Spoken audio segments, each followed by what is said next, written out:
My boss forced me to work while my son was in the hospital, part 2. It started with small things. He'd stop by my desk and tap on my screen uninvited.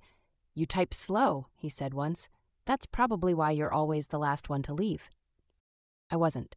I was the only one who stayed behind to clean up after the chaos he created. Then it turned into scheduling changes. He started pushing meetings 15 minutes earlier, knowing I dropped Mason off at school and could barely make it to the office by 8. The third time I was 3 minutes late, he left a sticky note on my keyboard. "We run a business here, not a daycare." I swallowed it, like I always did. I needed this job, I had rent, I had a son. Then came the comments in meetings. Some of us are actually dedicated.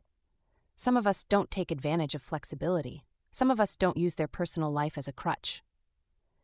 He never said my name. He didn't have to.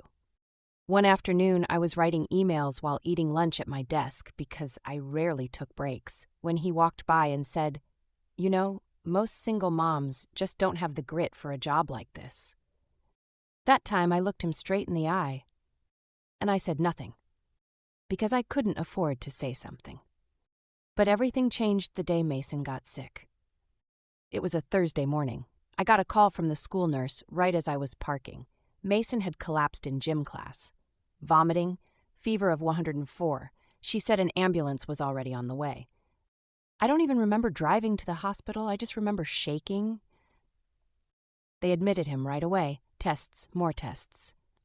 I called Dan to let him know I wouldn't be in that day. Straight to voicemail. I texted, I emailed.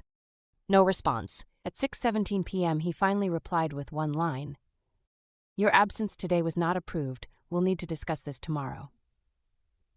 I read it in the dark, sitting on a vinyl couch next to Mason's hospital bed. My son was pale and unconscious and hooked up to monitors, and that man was worried about a missed workday. The next morning, Mason was stable, but not ready to be discharged. I emailed again. I called, I offered to send the hospital paperwork. No reply.